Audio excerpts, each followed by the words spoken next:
এই ভিডিওতে আমি এসএনটিসি এসএসসি অর্থাৎ সত্যনারায়ণ ঠাকুর সিভিল সার্ভিস স্টাডি সেন্টারে যে অ্যাডমিশন টেস্ট হয়েছিল 2024 এ 7th এপ্রিল অ্যাডমিশন টেস্ট হয়েছে এবং যেটার ইন্টারভিউ আগামী 21st মে থেকে স্টার্ট হবে। তোমাদের রিটেন রেজাল্টও পাবলিশড হয়েছে।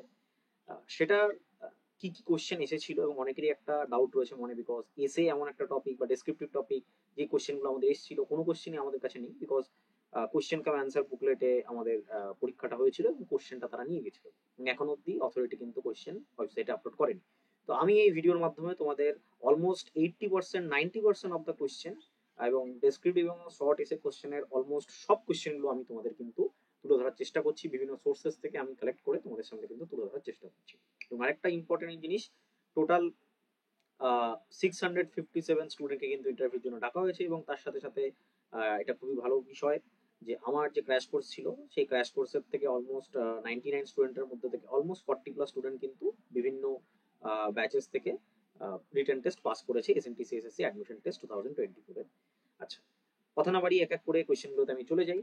প্রথমেই তোমরা জানো যে 3টে সেকশন থাকে। তো ফার্স্ট সেকশনে যেটা এসেছিল একদম সেকশন 1 এ এমসিকিউ কোয়েশ্চেনের মধ্যে কিছু কোয়েশ্চেন এগুলো যে কেন বেতোয়া রিভার কানেকশন কোন দুটো স্টেটের মধ্যে রয়েছে, হিউম্যান ডেভেলপমেন্ট ইন্ডেক্স র্যাঙ্ক কত ইন্ডিয়ার, পঞ্চতন্ত্র রাইটার কে, highest Ramsar site in India কোন স্টেটে আছে, কোন রাজ্যে হাইয়েস্ট রামসার সাইট রয়েছে, এবং 1885 আইএনসি মানে ইনকর্পোরেশনের পর থেকে প্রেসিডেন্ট অব্দি কতজন আইএনসি তে ইন্ডিয়ান ন্যাশনাল কংগ্রেস ফিমেল প্রেসিডেন্ট ছিলেন, ইন্টারন্যাশনাল লেবার অর্গানাইজেশনের হেডকোয়ার্টার কোথায়, আর্টিকেল 32 কি নিয়ে তৈরি, গালফ কান্ট্রি কাউন্সিলের হেডকোয়ার্টার কোথায়, who establish the Ghadar Party in San Francisco, international criminal court related which tribunal related একটা কোয়েশ্চেন এসেছিল, এনএপিসিসির আন্ডারে যে মিশনস রয়েছেন সেন্ট্রাল গভর্নমেন্টের যে মিশনস গুলো আছে সেগুলো সম্বন্ধে সেই রিলেটেড একটা কোয়েশ্চেন এসেছিল, GST, income tax, corporation tax, এদেরকে descending decreasing order of receipt মানে কোন ট্যাক্সটা বেশি, সরকার কোন ট্যাক্স থেকে বেশি ইনকাম করে সেই সেই হিসাবে তোমার একটা ডিক্রিজিং অর্ডার দেওয়া হয়েছিল, সেটা তোমাকে সাজাতে হয়েছিল। অপশন ছিল 4টে। এই কটা হচ্ছে বেসিক আমাদের জিএস এর কোশ্চেন। এর বাইরেও অবভিয়াসলি তোমাদের reasoning, GI, quantity aptitude, math এবং রিডিং কম্প্রিহেনশন থেকে কোশ্চেন এসেছিল। সেগুলো আমি ডিসকাস করছি না, সেই কোশ্চেনগুলো যখন অ্যাকচুয়াল কোশ্চেন পেপার আপলোড হবে তখন ডিসকাস করা হবে। আমি ফুল সলভ পেপারটা তোমাদের সামনে কিন্তু ইউটিউব চ্যানেলে নিয়ে আসবো। ঠিক আছে? আচ্ছা, নেক্সট যেটা Satyendranath Tagore civil service study সেন্টারের 2025 সালের অ্যাডমিশন টেস্টের জন্য একটা বেসিক ফাউন্ডেশন কোর্স লঞ্চ করা হয়েছে। তোমরা যারা তোমাদের প্রিপারেশনের বিগিনিং স্টেজে রয়েছো, যারা 2025 সালের অ্যাডমিশন টেস্টকে লক্ষ্য করে প্রিপারেশন নিচ্ছ, তাদের জন্য এই কোর্সটা কিন্তু লঞ্চ করা হয়েছে। 2025 সালের অ্যাডমিশন টেস্ট কিন্তু মে বা এপ্রিল মাসে হবে, তাদের জন্য এই কোর্সটা কিন্তু খুবই উপযোগী হতে চলেছে। তো এই কোর্সে কী কী থাকবে? এই কোর্সে তোমরা পেয়ে যাবে 40টা ক্লাস, প্রত্যেকটা ক্লাস রেকর্ডেড পেয়ে যাবে, অ্যাপে নিজস্ব অ্যাপে ক্লাস করানো হচ্ছে, তার সাথে সাথে ডেসক্রিপটিভ রাইটিং, কারেন্ট অ্যাফেয়ার্স, সিস্যাট, যেগুলো টোটাল সিলেবাসের 80% কভার করবে সেটার উপর ফোকাস করা হচ্ছে। মক টেস্ট পেয়ে যাবে, নোটস পেয়ে যাবে। মাত্র কোর্সটা 699 লঞ্চ করা হয়েছে। বিশদ জানতে এই নাম্বারে তোমরা হোয়াটসঅ্যাপ করতে পারো।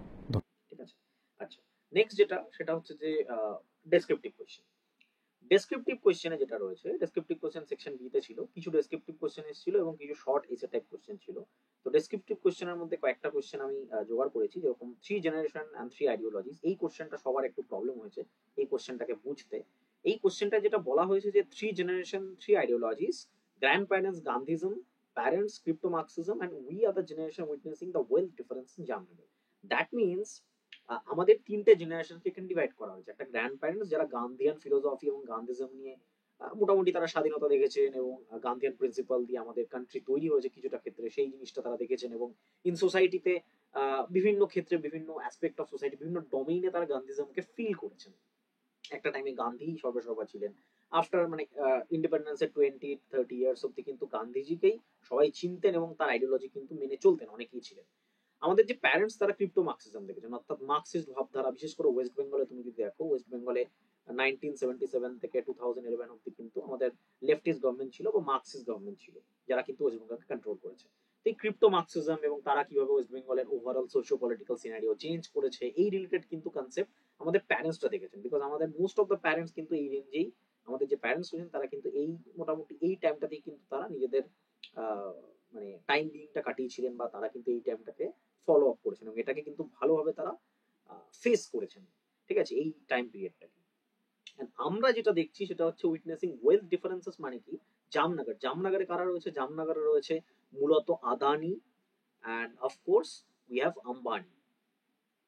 Two major corporates of India and billionaire, multi-billionaire ইন্ডিয়ার one of the most influential multibillionaire বলতে পারো। তো তাদের সাথে ওভারঅল ইন্ডিয়ার যে ওয়েলথ ডিফারেন্স, অর্থাৎ আমাদের ইন্ডিয়াতে কি রয়েছে, 1% মানুষের হাতে কিন্তু অলমোস্ট প্রায় 40% ওয়েলথ রয়েছে। তো এই যে ওয়েলথ ইনডিফারেন্সেস, এটা কিন্তু আমরা উইটনেস করছি আমাদের টাইমে। এই তিনটেকে একসাথে কোলাবোরেট করে তোমাদের অ্যান্সারটা লিখতে হবে, ঠিক আছে?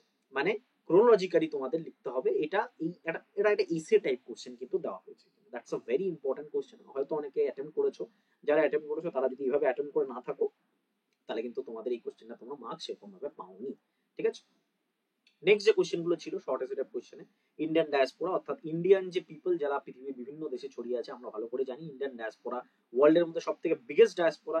এবং আমরা যে রেমিটেন্স পাই, রেমিটেন্স মানে হচ্ছে অন্য দেশ থেকে যারা আমাদের দেশের সিটিজেন রয়েছেন, তারা অন্য দেশ থেকে বা আমাদের দেশের জন্ম আমাদের দেশে কিন্তু তারা বাইরের দেশে থাকছেন, তারা আমাদের দেশে তাদের ফ্যামিলিকে টাকা পাঠাচ্ছেন। এই রেমিটেন্সটা কিন্তু ইন্ডিয়া সব থেকে বেশি পায়। তো সেই রিলেটেড ইন্ডিয়ান ডায়াসপোরা রিলেটেড একটা কোশ্চেন করা হয়েছিল। আমাদের স্ট্রং ডায়াসপোরা রয়েছে, দ্যাটস ওয়াই আমাদের ইনফ্লুয়েন্স কিন্তু all over the world is a very high right now. M Swaminathan সম্বন্ধে শর্ট নোট দিয়েছিল। ইলেকটোরাল বন্ডস কি, এটা সম্বন্ধে দেওয়া হয়েছিল। আজাদি কা অমৃত মহোৎসব সম্বন্ধে কিন্তু দেওয়া হয়েছিল, যে 75 ইয়ার্স অফ আজাদি, এবং তারপরে আজাদি কা অমৃত মহোৎসব 2023 তে 22-23 তে পালন করা হয়, এটা সম্বন্ধে দেওয়া হয়েছিল। what are the achievements we have got throughout the year. Milan, একটা মিলিটারি এক্সারসাইজ, এর সম্বন্ধে দেওয়া হয়েছিল। মাশা আমিনি, ইরানিয়ান অ্যাক্টিভিস্ট যিনি সদ্য মারা গেছেন, তার সম্বন্ধে দেওয়া হয়েছিল। সাস্টেনেবল ডেভেলপমেন্ট ইন ইন্ডিয়া, তোমরা জানো এসডিজি গোলস যেটা রয়েছে, সেটা হচ্ছে প্যারিস ক্লাইমেট চুক্তি 2015 COP21 কনফারেন্স অফ পার্টি 21 গৃহীত হয়েছিল, এবং এর আন্ডারে কিন্তু 17টা গোলস আছে। যে গোলস কিন্তু বিভিন্ন প্যারামিটার সেট করা হয়, এবং ইন্ডিয়া কিন্তু অনেকগুলো প্যারামিটারে ধীরে ধীরে উন্নতি করছে, ঠিক আছে? তো এটা হচ্ছে ওভারঅল ডেসক্রিপটিভ কোশ্চেন আমাদের দেওয়া হয়েছিল।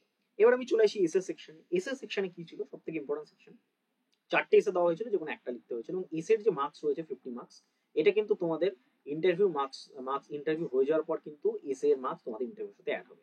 তোমাদের যে রিটেন রেজাল্ট বেরিয়েছে সেটা কিন্তু আউট অফ 150 বেরিয়েছে। মানে সেকশন এ তে হচ্ছে টোটাল 70 মার্কস, আর সেকশন বি তে হচ্ছে 80 মার্কস, অর্থাৎ টোটাল 150 এর মধ্যে কিন্তু তোমাদের রিটেন রেজাল্ট পাবলিশ করা হয়েছে। 150 এর ভেতরে কাট অফ একটা ডিসাইড করে রিটেন রেজাল্ট কিন্তু পাবলিশ করা হয়েছে। কিন্তু ফাইনাল রেজাল্ট 150 প্লাস 50 প্লাস ইন্টারভিউতে কিন্তু আগের বছর 25 ছিল, এবছর কত ইন্টারভিউতে থাকবে সেটা তারা নোট করেনি। তো মোস্ট প্রবাবলি 25ই থাকবে। তো 150-50, দ্যাট মিনস 225 এর মধ্যে তোমাদের কিন্তু ফাইনাল কাট অফ কিন্তু নির্ধারিত করা হবে। এর মধ্যেই কিন্তু এটাই কিন্তু ওভারঅল মার্কস, ফুল মার্কস, এর মধ্যেই কিন্তু তোমাদের কাট অফ নির্ধারিত করা হবে। চলে আসি এসেটাতে, যে এসেটা করার ছিল আমি সেই এসেতে চলে আসি।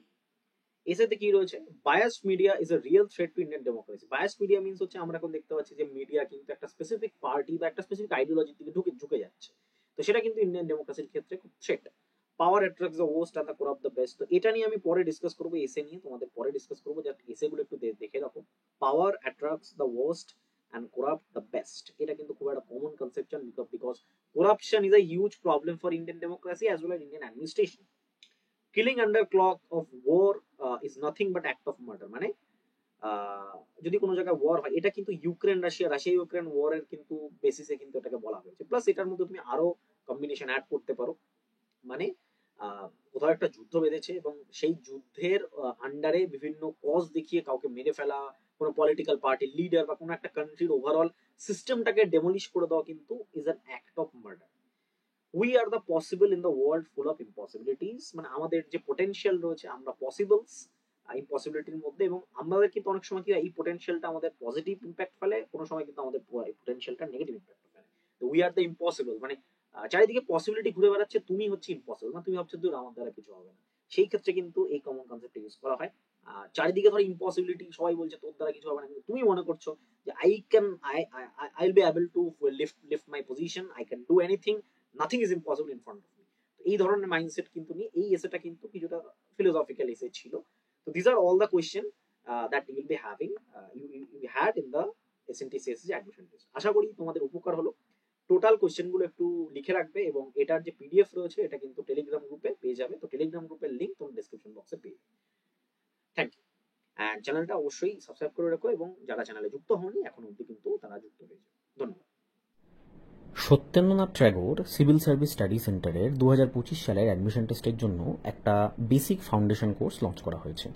তোমরা যারা তোমাদের প্রিপারেশনের বিগিনিং স্টেজে রয়েছো, যারা 2025 সালের অ্যাডমিশন টেস্টকে লক্ষ্য করে প্রিপারেশন নিচ্ছ, তাদের জন্য এই কোর্সটা কিন্তু লঞ্চ করা হয়েছে। 2025 সালের অ্যাডমিশন টেস্ট কিন্তু মে বা এপ্রিল মাসে হবে, তাদের জন্য এই কোর্সটা কিন্তু খুবই উপযোগী হতে চলেছে। তো এই কোর্সে কি কি থাকবে? এই কোর্সে তোমরা পেয়ে যাবে 40টা ক্লাস, প্রত্যেকটা ক্লাস রেকর্ডেড পেয়ে যাবে, নিজস্ব অ্যাপে ক্লাস করানো হচ্ছে। তার সাথে সাথে ডেসক্রিপটিভ রাইটিং, কারেন্ট অ্যাফেয়ার্স, সিস্যাট, যেগুলো টোটাল সিলেবাসের 80% কভার করবে, সেটার উপর ফোকাস করা হচ্ছে। মক টেস্ট পেয়ে যাবে, নোটস পেয়ে যাবে। মাত্র কোর্সটা 699 লঞ্চ করা হয়েছে। বিশদ জানতে এই নাম্বারে তোমরা হোয়াটসঅ্যাপ করতে পারো।